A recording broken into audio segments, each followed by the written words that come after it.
sit and get a clear pic here.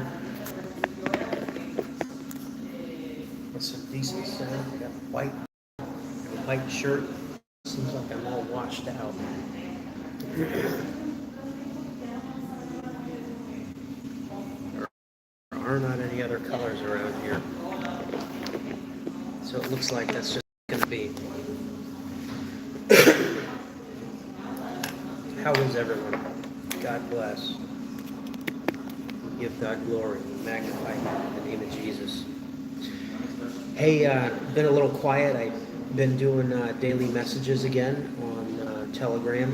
If you're not a member of the group, find the link at gospelgunslingers.com, or you can just go straight to it on Telegram, t.me/gospelgunslingers. So we're back doing a 3-minute daily Bible study, 0700 Central Time. I may even do a sneak preview of the week on WBCQ radio. We're talking about that.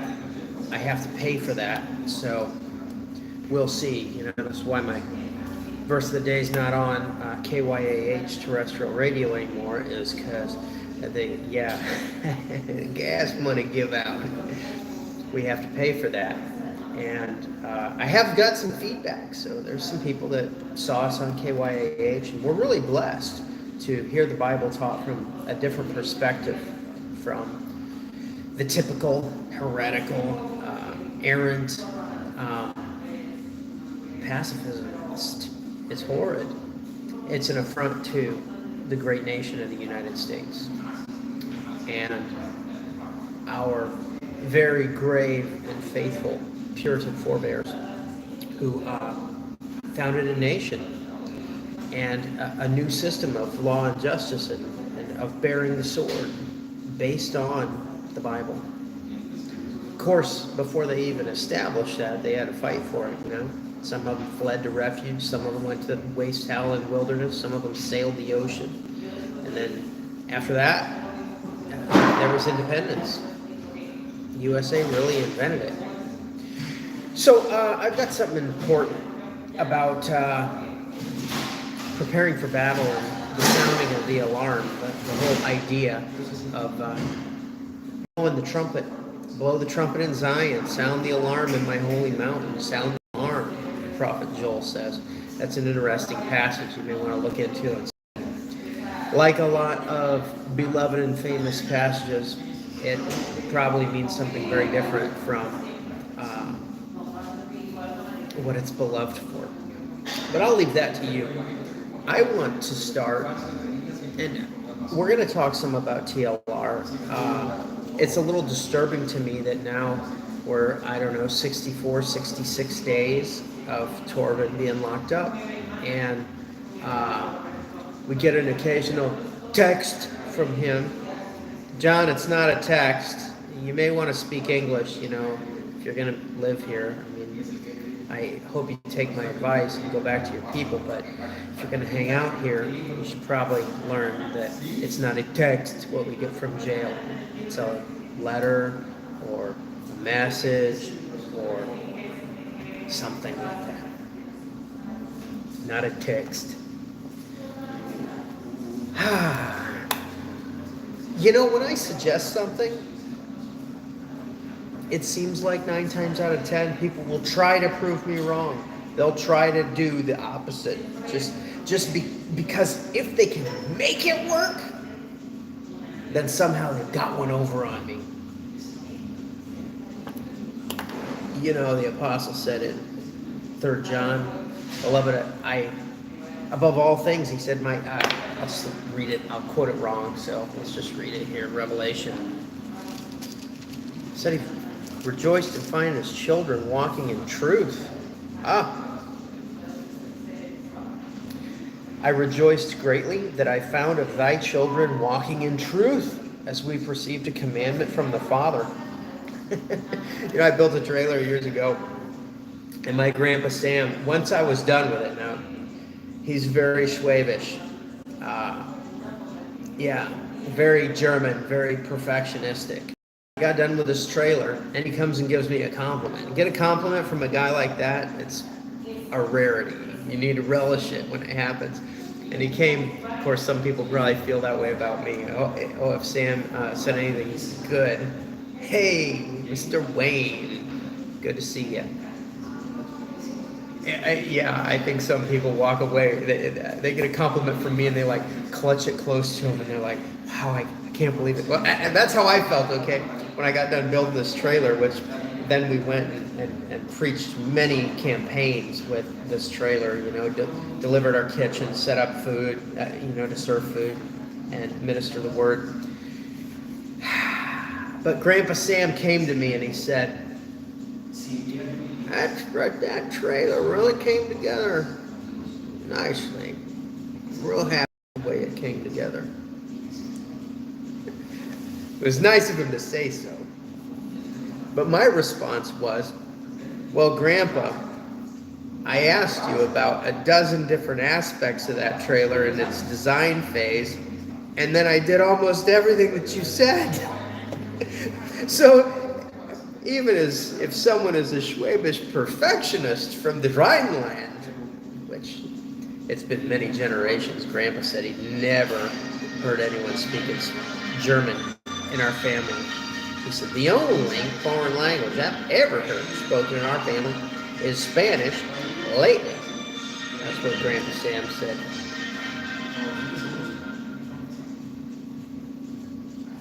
So he did not, in his lifetime, ever hear German spoken in his family, but nevertheless, he had clear characteristics of a German perfectionist.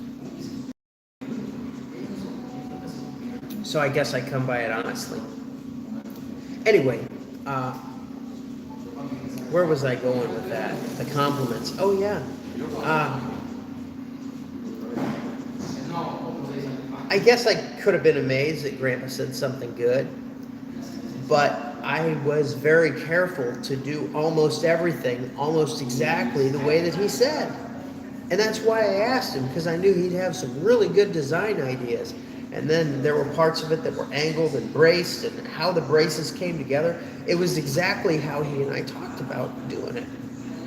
Well, that's how you get a compliment. That's how you succeed, is you consult with the wise, right? And then you may just get lucky and actually chalk up a win, right? Well, I chalked up a win. And here the apostle says that he rejoices when he sees the children of the faith and they're continuing to walk in the faith. You know, he wasn't waiting for them to stumble, but he saw an awful lot of that happen. All right. So I really try to equip people for success. I really try to be gentle and to be a gentleman in bringing advice. But there's a prevalent spirit where so many people that hear my counsel, they're like, all right, we're going to do it any other way but that. Because if that works, then Sam would have been right, and, you know, we've got to get over on him. All right, suit yourself. But eventually, you know, people go to their death in their foolishness and then their stupidity. Or imprisonment, Torben, hello, Torben. Yeah, you know, I typed it right in. What, 2 weeks, a week before his arrest? It's not too late to come to Mexico, Torben, but someday it will be. That's my advice. It's right there. It's the screenshot. Is on, you know, the head article about him going to prison. The head video that I put out. All right. So, this is the verse that I'd like to talk about. 1 Corinthians 14:8. For if the trumpet give an uncertain sound, who shall prepare himself to the battle? You know, right now the trumpet's giving an uncertain sound. Where's the movement going? Anybody got any ideas? I haven't seen anybody publish any ideas. Okay, maybe everybody went to the mattresses, you know, maybe they all went underground. Maybe they're going to use their spycraft training like Cristiano Pirano and all of his buddies when they were being hunted. Doubt it. Because that was not part of your education. Although you call yourselves pioneers. Well, it's not too late to be one, to be a pioneer. I made a clarion call. But as far as out of whatever is left of the leadership of the movement, there is no clarion call. There's a lot of crying, but there is no clarion call. So, here 60 days later, maybe a wise person would think about hearing and responding to mine.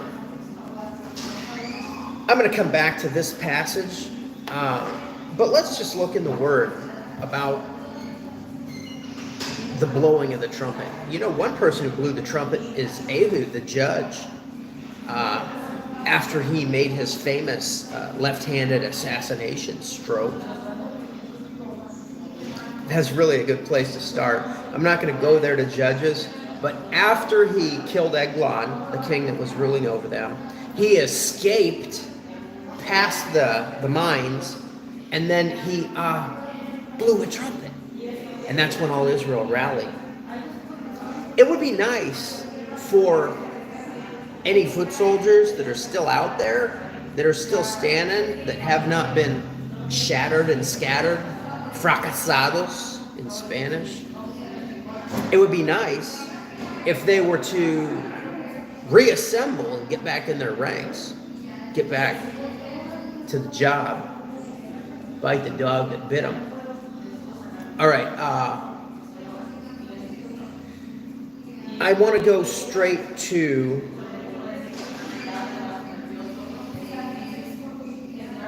oh my goodness, I lost this. Did I put my...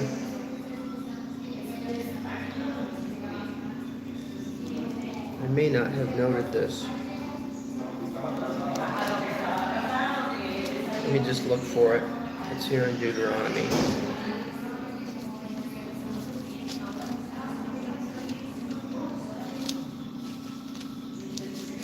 Yeah, I broke a phone, so I can't look it up with my other hand now. One thing that you see repeatedly in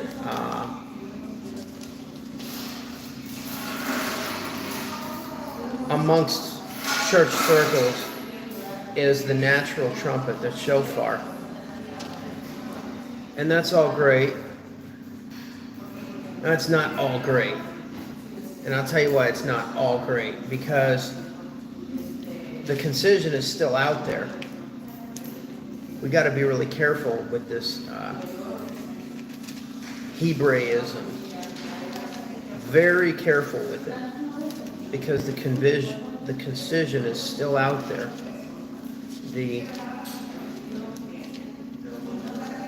Those who would take you back, who would spy out your bondage, spy out your liberty, and return you into bondage, they're still out there.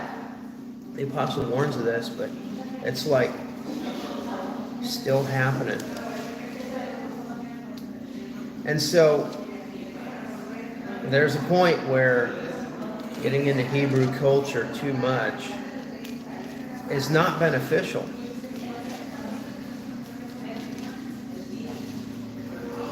I did make a note of it. It's in Numbers 10. I got Numbers and Nehemiah, so I got my little N-U and N-E-H, which in my writing looks like N-U. So that's what I did. So Numbers 10. This also flies in the face of these timelines that say, there was, metallurgy didn't develop until later, and, the Middle Ages and all that. That's a bunch of bull. Numbers 10:1. And the Lord spake unto Moses, saying, make thee 2 trumpets of silver. Oh my goodness, silver trumpets. It wasn't a horn.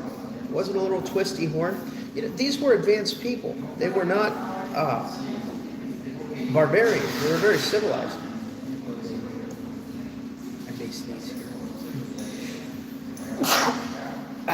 Thank you. Excuse me. Make thee 2 trumpets of silver. Of a whole piece shalt thou make them, that thou mayest use them for the calling of the assembly and for the journeying of the camps. You know, somebody blows a trumpet when the camp is supposed to journey. Did I do that? Yes, I did do that. There should be an assembly, and there should be a journey, and there's something else. I'm just going to skip to it. Verse 9. And if you go to war in your land against the enemy that oppresseth you. Do you think the enemy is oppressing us? Do you think the enemy is oppressing Torben? Yes. So here's an instruction for when that happens. And if you go to war in your land against the enemy that oppresseth you, then shall ye blow an alarm with the trumpets. And when that happens, it goes on, and ye shall be remembered before the Lord your God, and ye shall be saved from your enemies. All right. This is me blowing the alarm.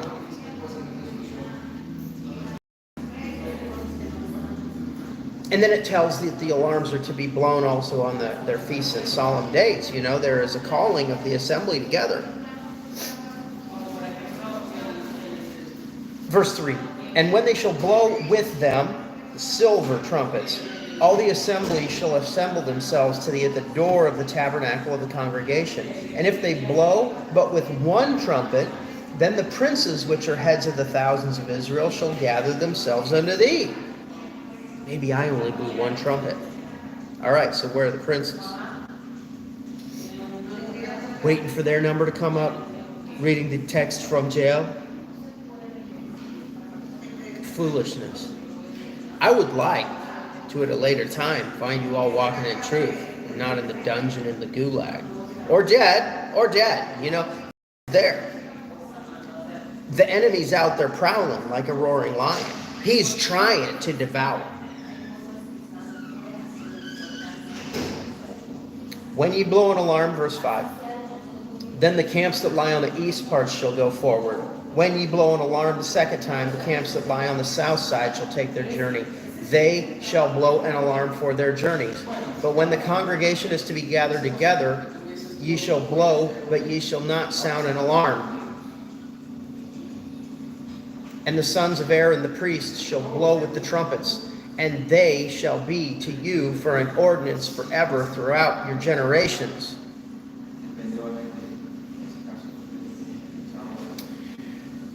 So the clear call. Now let's go to Nehemiah first. This is someone who I've always identified with, cupbearer to the king. You know, he was a warrior by trade. That's what Nehemiah was.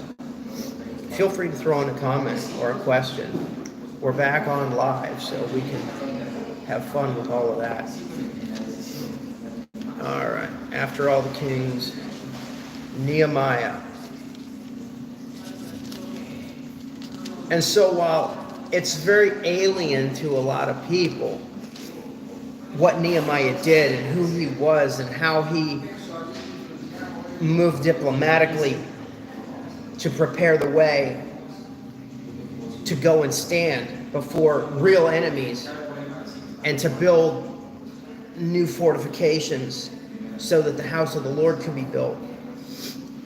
While all of that is alien to people who always just grew up where there was a house of the Lord and they could just rock into it and eat cookies and drink weak coffee. Oh, and then coffee houses came into vogue, you know, so then they had little sounds, and real cappuccinos and espressos. Mine's a couple hours old, it's getting a little funky, but yeah, they could just do that in the house of the Lord.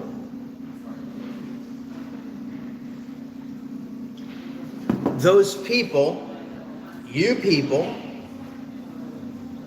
have a hard time understanding what it is to build it, to build a new house under adversity.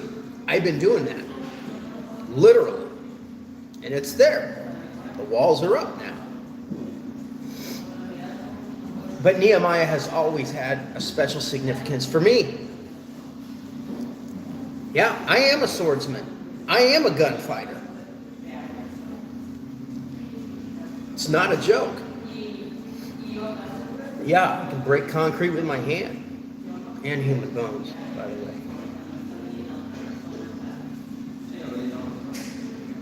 So here's what Nehemiah says. And I want you to just try to put yourself in my shoes, or at least in my world of being in cartel country and paving the way for others. And taking all comers, just like Nehemiah did. You know, he had the Sanballat, the Horonite, and all these troublemakers around, warlords, and faced them all down so that the worshipers could come, so that the sacrifice could be reinstituted. Okay, so here in my world, this is what Nehemiah says. Let's go to the gunfighters first.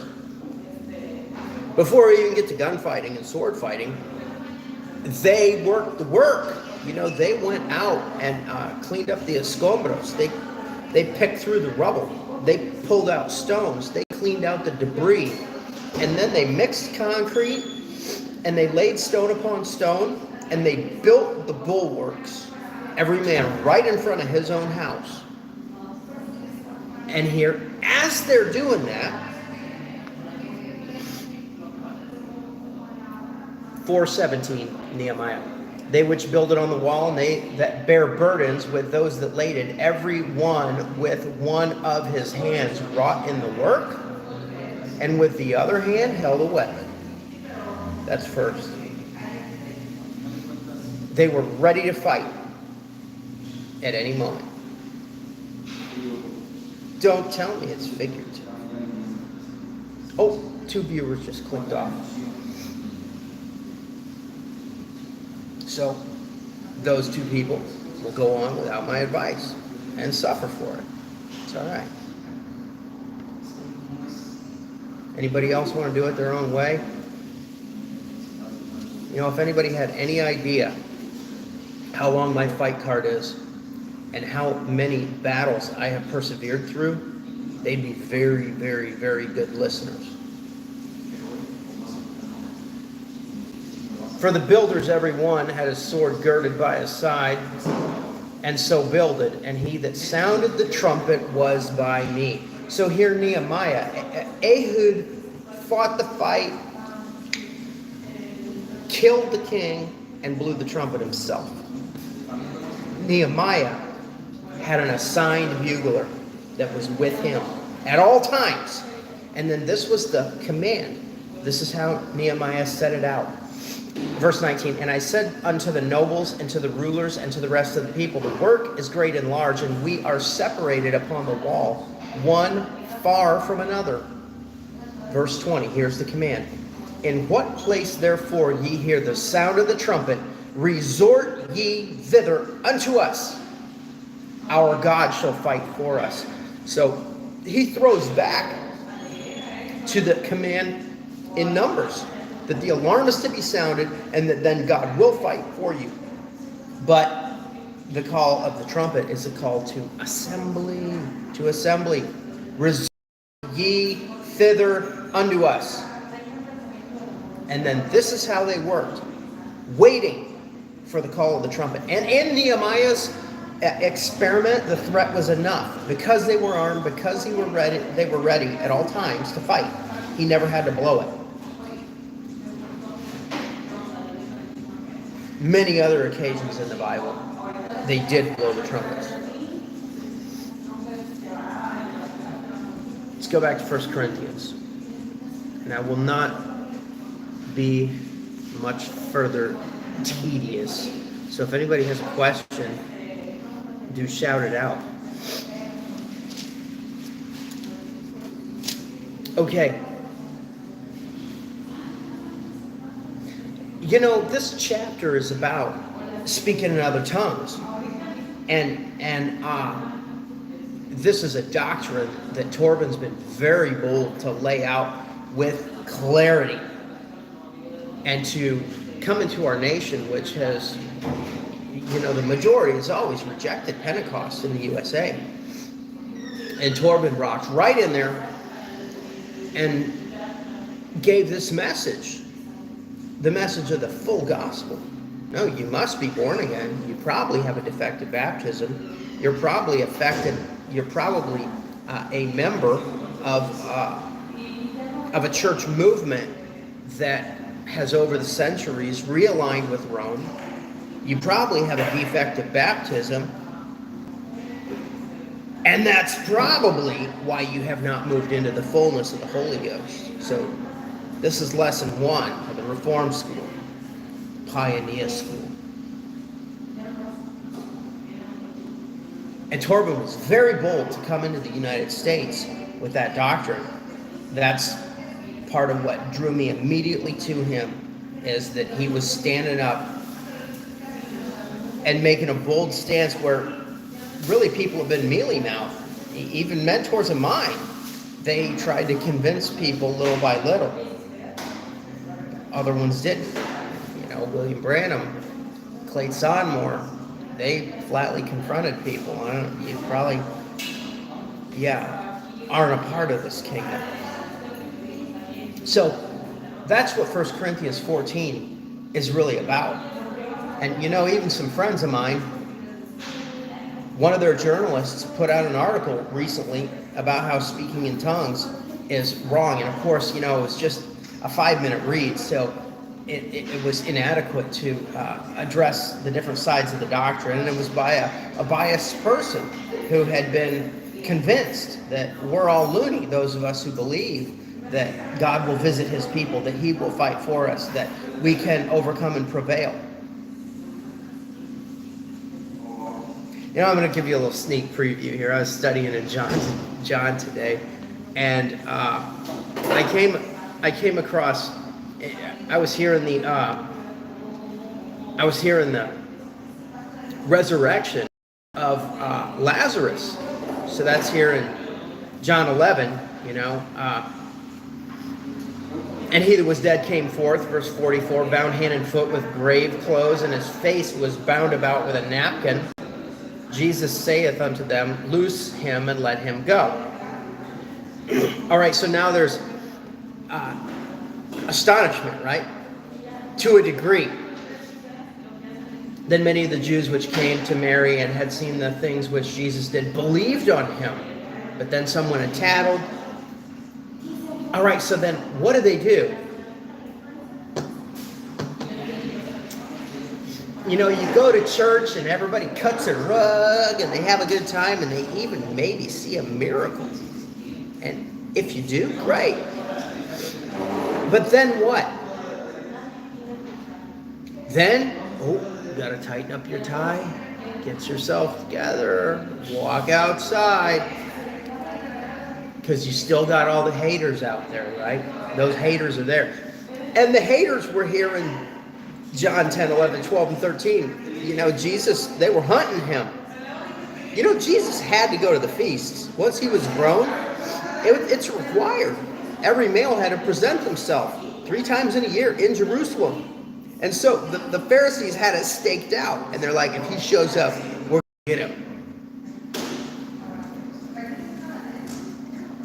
And Jesus' disciples were like, are you going up there? His brothers were like, rock on up there. It'll all be cool. You want to be famous, right? Well, Jesus did go. He had to go to be the perfect sacrifice, to be without sin. As a man, he had to present himself 3 times in a year in Jerusalem. So, in these chapters, their enemies are hunting for him. There could be a knock on the door at any time, right? Chief priests. They could be out there with their swords and their staves, right? They could be out there with their SWAT team. They could bust in the door. Oh, careful preaching. Careful praying for somebody out on the street. Because they could be there. They could grab you right there. You know, a riot could break out. Many times in the book of Acts, this happened.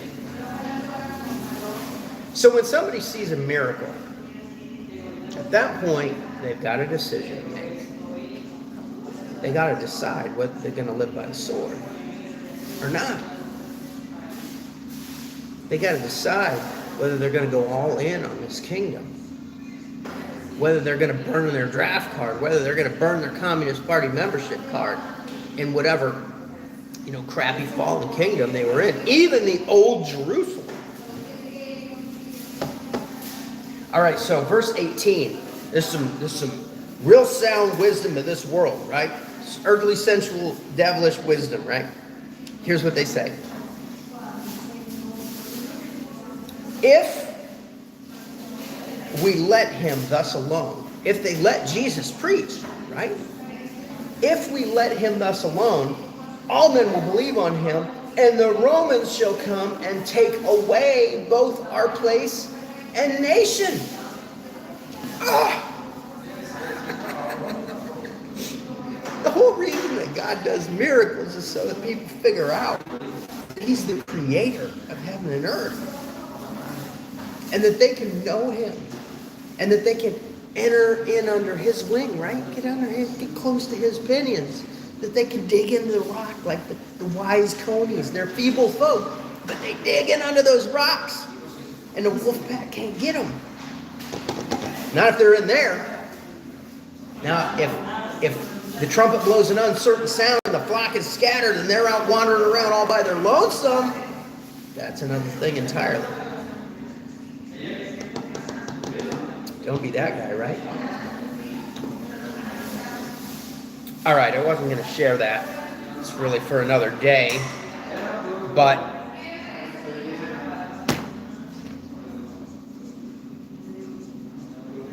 you know, they wanted Jesus, the people who believe, they wanted Jesus to come heal Lazarus. And when Jesus waited for him to die, Jesus shows up. Nobody knew what he was going to do. He told the disciples, check it out. John 11. Check it out. Jesus says to the disciples, Lazarus sleepeth. And then the disciples are like, oh, well, if he's sleeping, he'll get better. You know, sick people, when they go to sleep, that's a good thing. And Jesus is like, guys, he's dead. But I'm glad that it happened, that you will see the glory of God. Even though Jesus told the disciples that, they didn't think that the dead man was going to come out of a stinky grave, mummified with, tied up with a napkin on his face. No, they didn't see that happening. So, everybody thought that Jesus was coming. They hoped he'd get there in time. The women are all weeping when he gets there, right? Oh, Lord, if thou hadst been here, my brother would not have died. And then Jesus says, I am the resurrection and the life. He that believeth on me, though he die, yet he'll live. It tells about people never dying, right? Let's just read it so we get it right.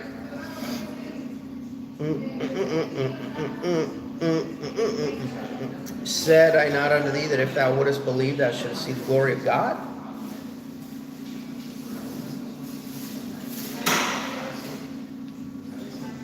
All right. 11:25. Jesus said unto her, to Martha, I am the resurrection and the life. He that believeth in me, though he were dead, yet shall he live. And whosoever liveth and believeth in me shall never die. Believest thou this? Oh, but we have a great opportunity to just be martyrs for the cause. How about you take up the trumpet and the trowel and the sword and win from time to time? Chalk up some victories. I've chalked up a lot. Want to know how? Come along. Assemble. Form up on me. All right. 1 Corinthians.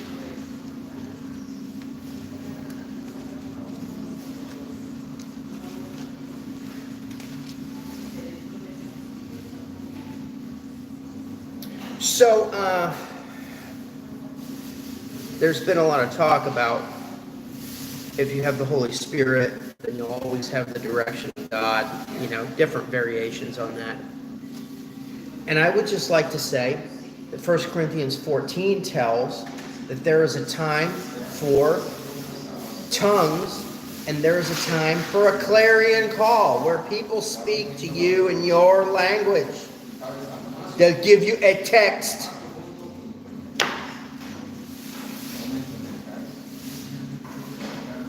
And even things without life, giving sound, whether pipe or harp, except they give a distinction in the sounds, how shall it be known what is piped or harped? There's a lot of people that don't know what's piped or harped right now. And is it that there is an uncertain call? Or is it that there has been something lacking in your pioneer training where you do not understand that when the trumpet goes do-do-do-do-do-do-do-do, that you go?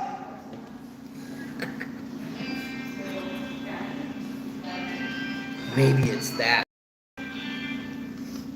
Therefore, if I know not the meaning of the voice, I shall be unto him that speaketh a barbarian, and he that speaketh shall be a barbarian unto me. That's why we don't understand one another. Learn the meaning of the voice.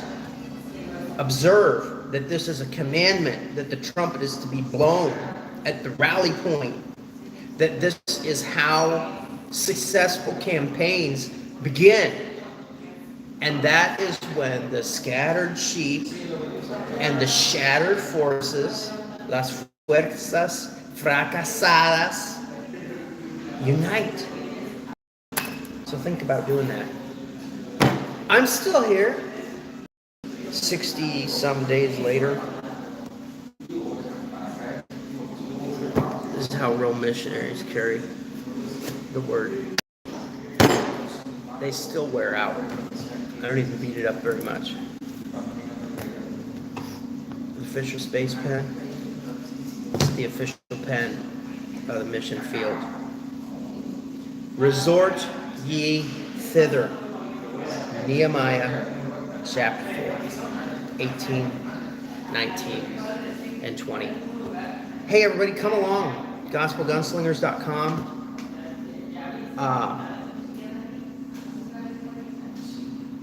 Someone once said, the fields are white to the harvest. Fields are white to the harvest. God bless, guys. Keep in touch. I'm easy to find, easy to reach out to. God bless.